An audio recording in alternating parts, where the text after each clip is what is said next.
espacio en donde yo me encuentre para que eso cambie.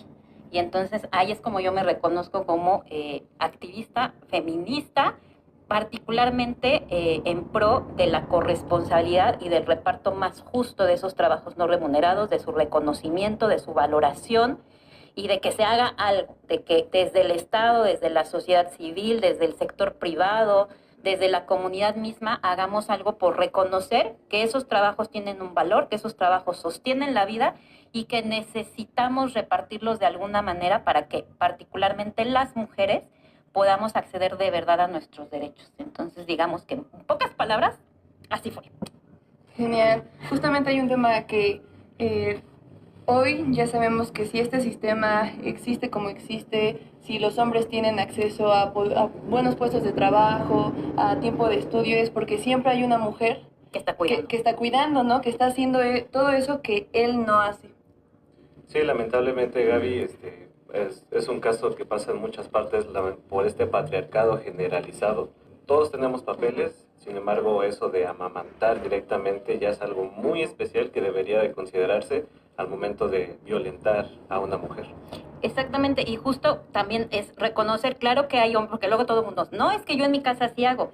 Yo no estamos diciendo que no. Claro que hay hombres, sobre todo en generaciones más jóvenes, más recientes, papás que sí le entran, ¿no? Que sí, claro que hacen limpieza, claro que cuidan de la... Pero no hemos visto que lo hagan al mismo nivel que lo hacen las madres, o las abuelas, o las tías, o incluso las hermanas mayores.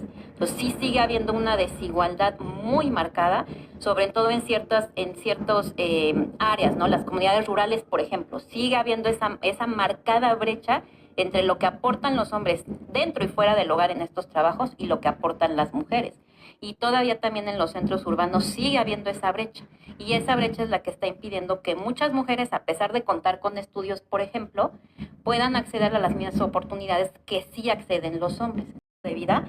Y empezamos a pensar en formas de seguir con el trabajo, ¿no? Pero ahora ya desde sociedad civil, y decidimos conformar la colectiva con el objetivo de justamente pues incidir en el gobierno no solamente estatal, sino en los municipales, porque ahí hay una fuente muy, muy importante para transformar culturalmente, ¿no? Para incidir de verdad en el cambio, porque pues son los gobiernos que están en contacto directo con la gente. Entonces empezamos a trabajar, a buscar a los gobiernos municipales, pues para plantearles la necesidad, el tema pendiente en la agenda que eran los cuidados. Y la colectiva empezó a trabajar en eso, empezamos a buscar algunas diputadas y diputados que quisieran atraer el tema, a empezarles a plantear la necesidad de crear una ley estatal. Por allí hubo algunas iniciativas que sí se presentaron, pero ya no se discutieron. Nos acercamos, por ejemplo, con en ese entonces, diputada Mónica Silva, con quien trabajamos en conjunto la ley estatal de cuidados que se presentó en la legislatura pasada y con hicimos también otro trabajo, participamos en otras mesas de trabajo con respecto a la ley Sabina, de los deudores alimentarios, pero justamente presentando esta temática, ¿no? Como la violencia económica va muy pegada de la mano con esta desigualdad en el reparto de los cuidados, porque pues no solamente cuidamos en casa de los niños y las niñas de manera autónoma, sino que además llevamos la carga económica. Son todos esos temas que no se pueden separar, entonces también participamos ahí. Y si seguimos insistiendo para que el gobierno del estado pues no soltara de la agenda algo que ya se había trabajado, que era el programa estatal y en ese entonces la comisión. Entonces hemos hecho como nuestros pininos, hemos tenido también acercamiento con organizaciones de las Naciones Unidas, hemos hecho consultorías para CEPAL, para el Instituto Nacional de Economía Social y Solidaria en temas de pues cooperativas de mecanismo, hagan de cuenta que es como una maquinaria que se conforma en este caso de muchas dependencias, ¿no? De muchas dependencias públicas, pero que también tiene que integrar participación privada y social. Entiéndase, por ejemplo, una representación de una cámara de comercio, de una cámara empresarial, de organizaciones sindicales, obviamente de sociedad civil, ¿no? Que en conjunto se articulen para poder generar acciones que permitan que las personas que requieren los cuidados los reciban a través de servicios directos como son las guarderías, que es el primero que se nos ocurre, pero también que transformen otras prácticas, por ejemplo, los derechos laborales, por ejemplo, el de poder trabajar, el poder acceder al trabajo a distancia, en horarios más flexibles,